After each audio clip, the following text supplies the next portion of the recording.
नमस्कार शेतकरी मित्रांनो.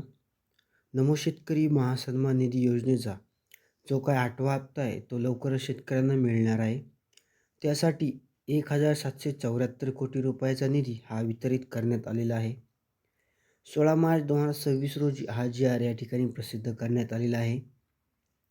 आत्तापर्यंत नमो शेतकरी योजनेचे 7 हप्ते शेतकऱ्यांना मिळालेले आहेत. 8वा हप्ता हा लवकरच शेतकऱ्यांच्या अकाउंटवरती जमा केला जाणार आहे. कोणत्या शेतकऱ्यांना 8वा हप्ता हा मिळणार आहे?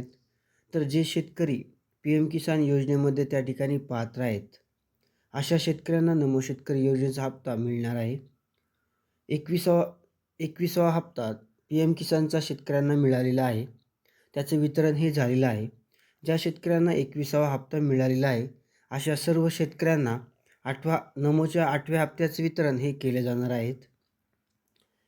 म्हणजे केंद्र शासनाकडून प्रति शेतकरी 6,000 रुपये आणि राज्य शासनाकडून प्रति शेतकरी 6,000 रुपये असे शेतकऱ्यांना दिले जातात.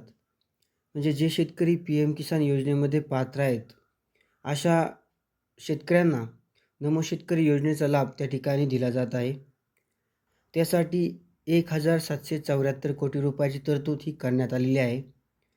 म्हणजे जो प्रतीक्षित हप्ता होता, नमो शेतकरी योजनेचा 8वा हप्ता कधी मिळणार याची प्रतीक्षा शेतकऱ्यांना होती. आता ती प्रतीक्षा संपलेली आहे आणि लवकरच सर्व शेतकऱ्यांच्या अकाउंटवरती 8व्या हप्त्याचे वितरण हे केले जाणार आहे. अशी महत्त्वपूर्ण माहिती होती मित्रांनो. व्हिडिओ आवडला असेल तर नक्की लाईक करा आणि आपल्या मित्रांना जरूर शेअर करा. धन्यवाद.